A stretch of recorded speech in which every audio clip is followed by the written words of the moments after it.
Hello all, welcome to Narayana IAS, and as a part of daily news analysis, we shall be discussing 5 important topics from the Hindu and the Indian Express. Now let us have a look at the topics one by one. The first article for the day, NSAs of India and US review progress on ICET. This particular article discusses about the national security advisors, that is NSAs of both the sides. India and US actually have reviewed the progress of India-US ICET, which is nothing but the Initiative for Critical and Emerging Technologies, that is the ICETs. So in this particular article, we'll be discussing about what is this initiative of ICET as well as the key outcomes of the meeting.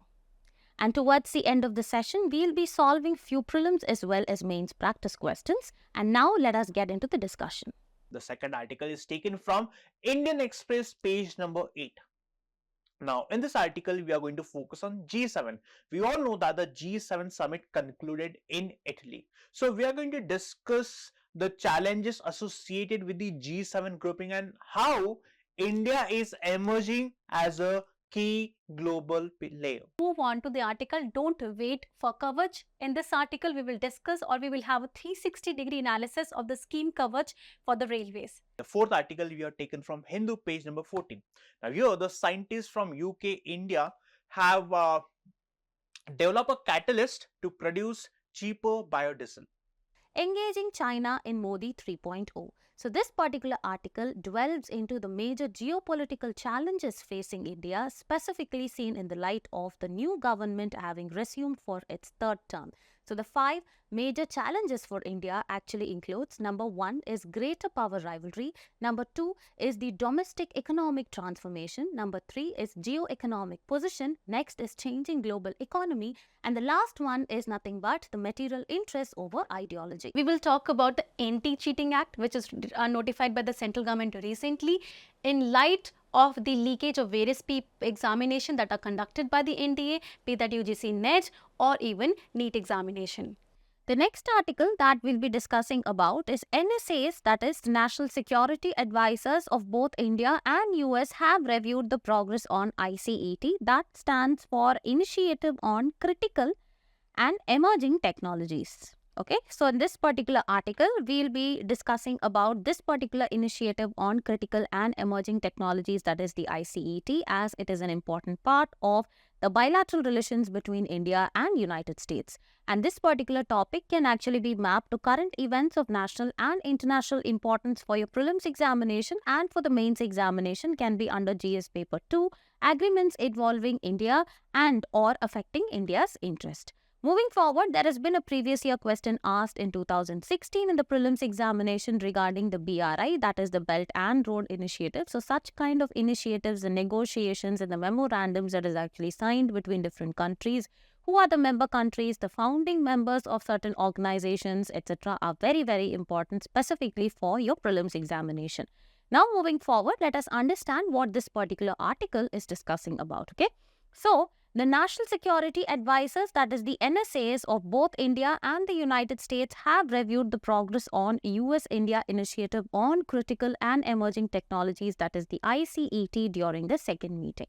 Now it is important for us to understand what is this particular ICET all about. Okay, so in May 2022, if you see, India and US had announced this initiative in order to elevate and to expand the strategic technology partnership that they had, as well as defense industrial cooperation between the governments, the businesses, as well as academic institutions of two countries.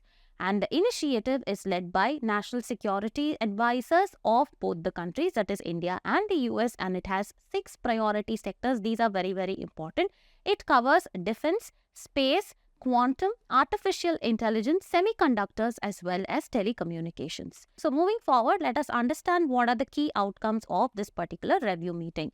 The first one is Strategic Technology Partnership Mission. Here, both the NSAs outlined a vision for the next phase of India-US Strategic Technology Partnership, focusing on co-production, co-development, and research and development in critical and emerging technologies. The next outcome is Trilateral and Quad Cooperation. Here, They actually welcomed the inaugural US, India and Republic of Korea trilateral technology dialogue in Seoul and ongoing cooperation that both of them actually have in the Quad as an organization with Australia and Japan through the Quad, enhancing the regional technological collaboration. Moving forward, technology protection toolkits. Both the sides actually agreed on the measures to prevent the leakage of any sensitive and dual-use technologies to countries of concern, bolstering the technological security. The next key outcome was the strategic trade barriers, that is, both the sides had actually committed to addressing the barriers to bilateral strategic trade, technology and industrial cooperation, especially in the commercial and civil space sectors. Now, it is also important for us to understand what is this particular office of National Security Advisor in India. Okay, so the National Security Advisor, that is NSA in India, is the chief advisor to the Prime Minister on the national security issues. The current NSA, Ajit Doval, he is actually the current NSA, very important. He actually leads the National Security Council, that is NSC, which was established in the year 1998 in order to address India's strategic security concerns across multiple domains. And also, the NSC, functioning within the Prime Minister's office, actually serves as a bridge between the executive branch as well as the intelligence agencies, coordinating on political, economic, energy as well as security matters.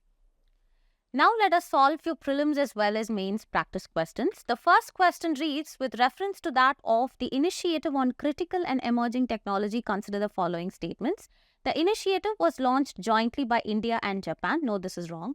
The initiative is led by NSAs by both the countries. Yes, this is correct. Telecommunications is one of the 6 priority sectors of the initiative. This is also correct since statements 2 and 3 are correct. The correct answer will be option B.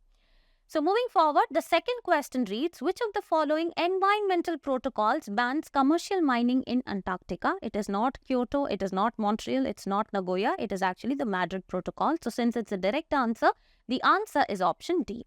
Question number 3, with reference to that of the Antarctic Treaty, consider the following statements. India is a founding member of the treaty. No, this is wrong. The treaty prohibits nuclear tests in Antarctica but remains silent on nuclear waste disposal. This is also wrong. Since both statements are wrong, it is neither 1 nor 2. So the answer is option D. Moving forward, question number 4, the Tarvatar technique, sometimes mentioned in the news, refers to, it is a method of direct seeding of rice, DSR. So the answer is option A. And the last prelims question is, consider the following statements with respect to RPA. The RPA of 1951 allows a candidate to contest elections from a maximum of 3 constituencies. No, this is wrong. The second one, if a candidate after winning in multiple constituencies vacate any constituency, he or she has to sponsor the subsequent by-election. This is also wrong. However, it's just the recommendation by the Election Commission. So which of the above statements are correct? Since both are actually wrong, the answer is option D. Now let us solve the mains practice question. The question reads, discuss the demographic shift towards an aging population in India. Examine the challenges faced by the elderly and suggest the comprehensive measures in order to address these challenges. So here the approach answer is actually divided into 3, the introduction, body as well as the conclusion. So in the introduction, we will actually define what is the demographic shift that is actually happening towards the aging population in India, citing the increase in the percentage of elderly population.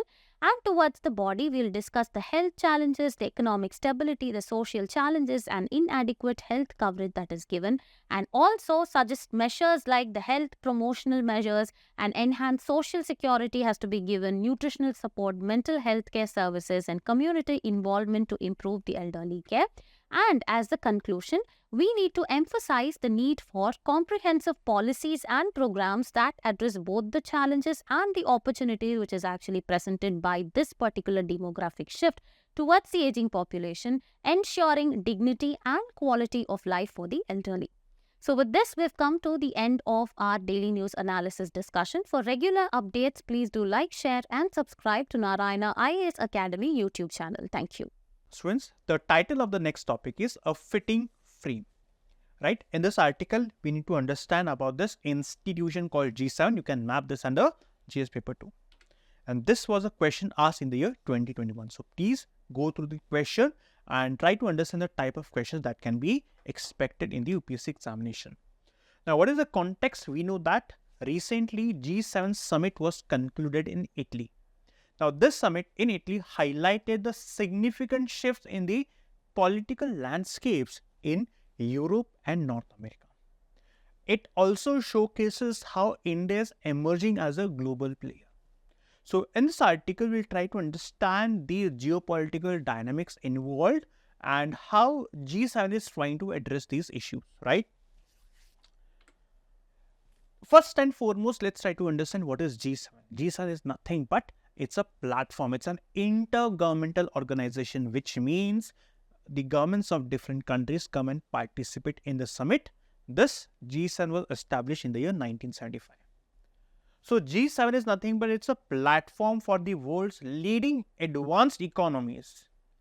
So the world's richest countries come together to discuss issues of common interest like the global economic governance, the international security and energy policy. The G7 has G7 plus 1, that is, this is 1, UK, Canada, France, Germany, Italy, Japan, US plus European Union is also represented at the G7 meetings, right? So this is G7 plus European Union. Now G7 does not have a formal charter or a permanent secretariat, right? The policy initiatives are developed by the Sherpas, ministers and envoys. So before the meeting starts of G7, the ministers, the envoys come together of these countries, they form the policy or they develop the policy and the leaders then sign the policy that was decided by these envoys and ministers. Now the G7's role in global governance is significant. Why? Because it brings the world's advanced economies to shape policies that have a global impact. That's the reason the G7's role in global governance is profound. The presidency of the G7 rotates annually among the member countries, and the host country has the right to set the agenda. Now, the G7 focuses on a range of global issues, right? The economic policies, international security, environmental concerns, global health.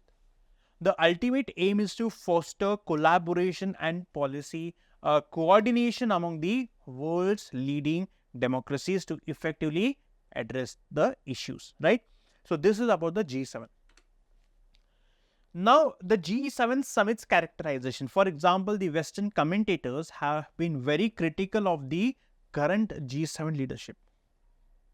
They are trying to compare or they are trying to link it with the Snow White and the Seven Dwarfs, which means the analysts in Europe and America are not happy with the current leadership, and this reflects a broader dissatisfaction with the current leadership. It also showcases or reflects the divisions that the Western countries have. Now, as I told you that the American and European analysts, they are highlighting the Western countries' growing weakness and internal divisions. At the same time, what we see is India rising as a major economic and global player. Why? Because India's GDP is expected to surpass Japan's and Germany's in few years, which means apart from United States, India's economy will be the second highest.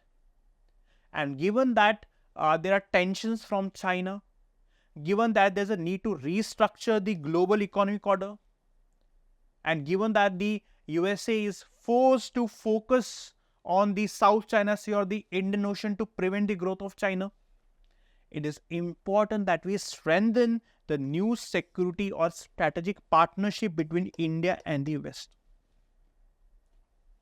So in this context, let us try to understand key achievements of the G7 summits. As I told you, over the decades, that is since 1975, the G7's agenda has significantly expanded beyond its initial focus on economic issues. As I told you, initially it used to focus only on economic issues, but now it is also focusing on other issues. For example, trade.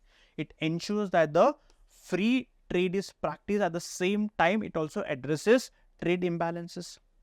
Then it also looks after these security issues. For example, issues which is affecting the security of the world like terrorism and geopolitical conflicts. It also addresses issues relating to climate change. It also addresses issues relating to the technological advancements. For example, we have artificial intelligence. So it is trying to set the governance or trying to understand the ethical implications of artificial intelligence. Then the G7 has also been at the forefront of coordinating responses to the global crisis. For example, whenever the economic stability was affected, the G7 countries have tried to ensure to restore normalcy or stability. Then during the COVID-19 crisis, the G7 ensured that the vaccines are distributed to all countries. Now, the G7 is also taking initiatives or trying to sort out the issues that Russia and Ukraine are facing. For example, the geopolitical conflict, right? So, in response to the geopolitical conflicts, the G7, by responding to the situation, they are trying to demonstrate that commitment to international order and security. Then innovations in governance, as I told you, with respect to artificial intelligence process, the G7's proactive approach to emerging technological challenges, especially in the realm of artificial intelligence. It's trying to understand the ethical standards or implications of artificial intelligence. It is also trying to look after environmental initiatives, that is, developing sustainable technologies which can reduce the carbon emissions. So these are some of the achievements of G7. So in case you get a question, you need to be in a position to address the achievements of G7. Then you also need to highlight few issues. One is limited representation. Now, at one point of time, G7 was representing 50% of global GDP, but now it's reduced to just 30% or less than 30%. Now, the representation in the G7 is limited. Why? Because the other countries are not a part of G7. At the same time, the G7 is also criticized for having a Western bias. Right? Now, the decrease of the global GDP, right, can also be attributed to the rise of the new economies. For example, we have alliances like BRICS. So, the decrease of the global GDP of the G7 countries can also be attributed to the growth of the other countries or emerging economies like Russia, India, China, South Africa, Brazil, right? Now, the G7 economies or these 7 countries are facing economic issues. Slow growth, rising inequality, aging populations. For example, Italy is facing high public debt and slow economic growth. Japan is facing significant demographic challenges due to its aging population. Then there are geopolitical tensions, and in response to geopolitical tensions, there are divergent geopolitical priorities. For example, United States wants to focus on China, wants to restrict the growth of China. Europe wants to focus on the region. Europe wants to resolve the issue that Russians and the Ukrainians are facing. So here we get to see divergent geopolitical priorities. Then rise of China. We know that China's rise as a economic and political power is challenging the influence of G7. Especially the China's ambitious initiative, Belt and Road Initiative, is actually creating debt trap-like situation. It is trapping the countries in debt like that happened with Sri Lanka and Pakistan. And that's the reason G7 have come up with alternate investment program like the Partnership for Global Infrastructure and Investment. So in a nutshell, we know that G7 is no doubt is important, but the relevance is being questioned. And to douse the aspersions or doubts on G7, the G7 countries have to be inclusive. They have to have a holistic approach so that they are in a position to resolve or solve the global issues that is afflicting the world. And given India's position at the G7, India has to ensure that we need to strengthen our strategic cooperation with the Western countries so as to provide solution to the global issues. I hope students you understood the article. Moving on to next article, that is don't wait for coverage. Now that it is important because railway safety infrastructure is important for UPSC and even for the common society as well. We have been discussing about this for a long time, and for that purpose, didn't we actually integrate the railway and the common budget?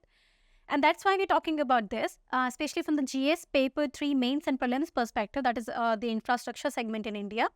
Even previously, UPSC has asked questions from the railways, including this with the reference to bio-toilets used by the Indian railways. Consider the following statement. The decomposition of human waste in bio-toilets is initiated by fungal inoculum, and the ammonia and water vapor are the only end products in decomposition which are released into atmosphere. So which of the following statement is true? Why are we talking about this? Because if a new technology is introduced in railways, the question is being asked in UPSC. And Kavach is a kind of basically introduction of latest technology in railways in order to avoid the accident. So how does it work? We'll discuss that in detail. Coming on to why are we talking about this? Because there was an article in newspaper which talked about ki we need to urgently work on the railway safety in India, because recently there was some locomotive accident and the accident again happened in between the two trains. And this highlighted that we need to become better in that. So Kavach is considered as a good alternative, but the article talk about that this anti-collision system, this is basically anti-collision technology. This question can be asked, which can prevent the collision in India, can be effective, but only if it become operational. It will take some time for it to become fully operational, so that in the meantime, we need to have some other measures to enhance the safety and prevent accident in India. So the article have a faith in Kavach, but at the same point of time, it says before it become fully operational, we need to have other safety measures as well. Now, let's move on to discussing Kavach. Like, why do we have so much faith in that? Now, Kavach loosely translating to armor of protection. That's the meaning of Kavach. That means it is to protect the railways from such kind of accident and collision. Now, it is basically an automatic train protection system. Like automatic, we have that automatic system na ki if light breathes certain level, automatically the fuse will go down, and after that there will be no supply of electricity to protect the entire home. Similarly, the automatic protection system, it does the same thing for the railways. It is being designed, I'll discuss the mechanism, don't worry, but understand that it is being designed indigenously. That means there is no foreign entity or support indigenously by the research design and the standard organization RDSO under Indian Railways in collaboration with Indian industry. So private participation is also there. This was in PPP mode. The Indian industry here is Medo Server Drives Limited, Power System Limited, and the Kernex Microsystem. So these have come together to provide the latest technology. Now, like I said, mechanism. The mechanism, you need to understand that the entire system of anti-collision comprises of series of electronic and radio frequency identification, RFID. RFID use on the toll, right? To get the toll deducted from the officer. You don't have to stop. They do it very easily within fraction of second. The same RFID will now be installed on the locomotive. So these are the locomotive over here that will carry the entire bogie. So these are locomotive. The RFID will be installed on these locomotives. So this will be like a GPS receiver who will receive the signal from the satellite. So wherever a train is situated, a satellite will have information. The second GPS receiver, so a satellite is aware where the locomotive is. This information can easily be transmitted then to other locomotives. So 2-3 locomotives are also aware where the other locomotive is. So everybody is aware of the circumstances. They are not entirely dependent upon the driver or their mistake, because human error there will be. So because of this, the RFID or the locomotive, this will communicate on ultra high frequency, high radio frequency to manage the train brakes and alert system. This is one of the most effective technology that it is certified at the safety integration level 4 with an error probability of 1 in 10,000. So see the level of efficiency that we are bringing in order to avoid the collision. It has 1 in 10,000 possibility of the error. Now, how it will help? How this RFID will help? Now, this RFID will help in terms of it will assist the locomotive pilot by avoiding signal passing at a danger and overspeeding. So, if this is a locomotive and this is a signal, and your locomotive, like your driver is not very careful and it's passing the signal at a high speed, the RFID is a very smart device. It automatically slow it down. It will not allow the pilot to continue at the higher speed. So one system of automatic, like automatic car you have, which protect you from collision. Same in the railways also. Second is, it will automatically activate a train braking system if the driver does not adhere to speed restrictions. They are not slowing down, they will apply the brake. Third is, if there is another loco pilot coming in the same direction and the driver is unaware, the RFID on the locomotives of the both the drivers will be activated and the collision will be prevented, because of the both the train will stop after some time. So this kind of automatic system is there. So Kavach prevent the collision between two locomotive equipped with the system. They're two locomotive based on same function.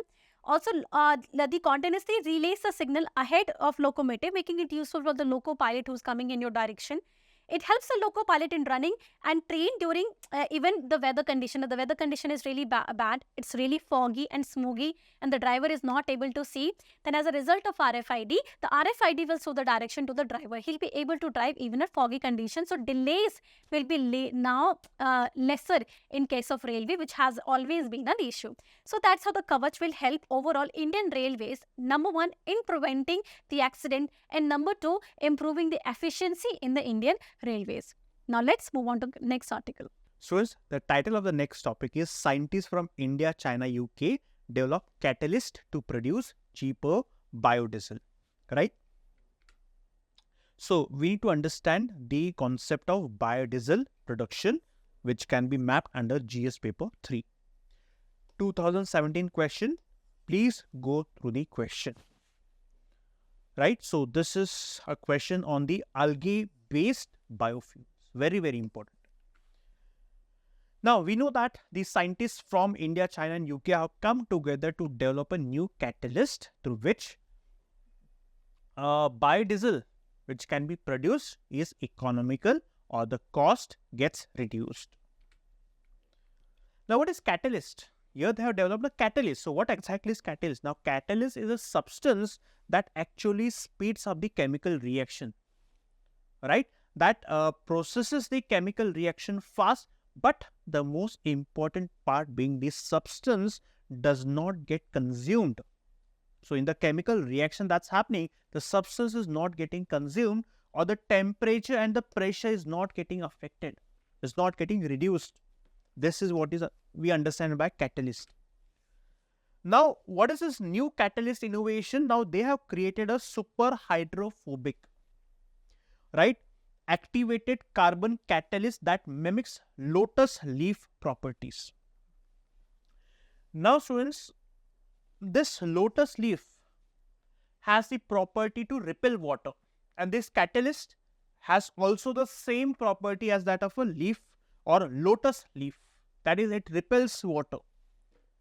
This catalyst has unmatched robustness, which means it can withstand the water. Now see, in this chemical reaction, water is a byproduct. But here, this catalyst does not withstand the water. It repels the water. This will aid in the biodiesel production. This is the new catalyst innovation. What is biodiesel? It's an hydrocarbon fuel that is produced from the organic biological matter like the vegetable, oil, animal fats or recycled grease. This is known as biodiesel. And these are consisting of the long chain fatty acid esters. Now, this is something that you have to learn for your prelims examination. So, please remember the definition as well as the type of biodiesel. Now, these are the types of biofuels. The first generation, second generation, third generation, fourth generation. So, you need to know the sources of the different types of generations, the examples. Very, very important for your pre-examination. For example, first generation, the sources being the food sources, sugar, starch, vegetable oil, animal fats. The second, non-food crops or food crops by products like the fruits, peels, husks. Third generation, microorganism, algae. Fourth is genetically modified crops. These are the four different types of generations of the biofuel. Examples, here you can see the examples, advantages and challenges. But please try to remember the sources and examples and possibly the advantages. Very, very important for your pre-examination. So, students, ultimate purpose is that by developing this catalyst, which actually repels the water, we would be in a position to produce biodiesel, and the cost of this biodiesel, goes down, right? Which can actually benefit the environment. I hope since you understood the article. The next article that we'll be discussing about is Engaging China in Modi 3.0. So in this particular article, as the government has actually resumed its third term, it is important to understand what is India's strategic engagement or engagement strategy with respect to that of China. So moving forward, here we'll be discussing about India-China ties, and this is actually important part of India and its neighborhood, and we can map this particular topic to GS paper 2 for the mains examination, specifically under India and its neighborhood relations and effect of policies of developing countries on India's interests. So moving forward, there has been a previous year question in the year 2017 with respect to that of China in using its economic relations and positive trade surplus as a potential military power status in Asia. So any kind of relationship that India actually shares with that of its immediate neighbor, its extended neighbor, and the bilateral relations India shares with other countries like the US, Russia, etc. are very, very important specifically for your mains examination. Now moving forward, let us get to understand what this particular article is discussing about. Okay. So, as the Prime Minister, Mr. Narendra Modi, begins his third term as the Prime Minister, India's engagement strategy with respect to China is under scrutiny, especially with the upcoming SCO summit in Astana, where the Indian Prime Minister would probably meet the Chinese counterpart. Moving forward, let us understand what have been the recent development in India-China ties, okay? The first one is the diplomatic signaling. So, in a recent interview, we could have heard, the Prime Minister, that is Indian Prime Minister, had actually emphasized the urgency of addressing the border issues with China in order to normalize the bilateral relations. As we know that there has been, severe border issues along the LAC, that is line of actual control. So, to this, China had responded positively, stating the relationship is about more than the boundary situation. So, this is actually a positive signal that we have actually received from China. The next point is nuanced position on border issues. So, recently, if you see, the External Affairs Minister had expressed hope for resolving the border disputes through the patrolling rights as well as the patrolling abilities, where you see the relationship between India and China has always hovered with, terms like disengagement as well as de-escalation. But now we are discussing about the patrolling rights, etc.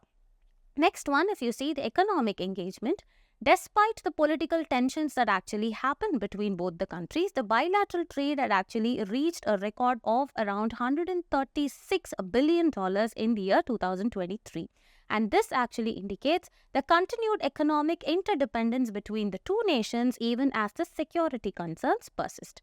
However, apart from the recent developments, it is actually important for us to understand the current challenges and complicating factors in India-China ties. The first one is, as we know, it is unresolved border dispute, that is the standoff that began with the Galwan clashes that actually dates back to 2020, which remains unresolved. And approximately, if you see, as of date, 50,000 to 60,000 troops actually remain deployed on each side of the border, maintaining a very, very tense situation. Moving forward, economic decoupling efforts. So, India has been actively working in order to reduce the dependence on China with respect to that of, if you see, the anti-dumping duties that is actually imposed, etc. And this effort, while aimed at enhancing India's security and self-reliance, complicates the economic relationship.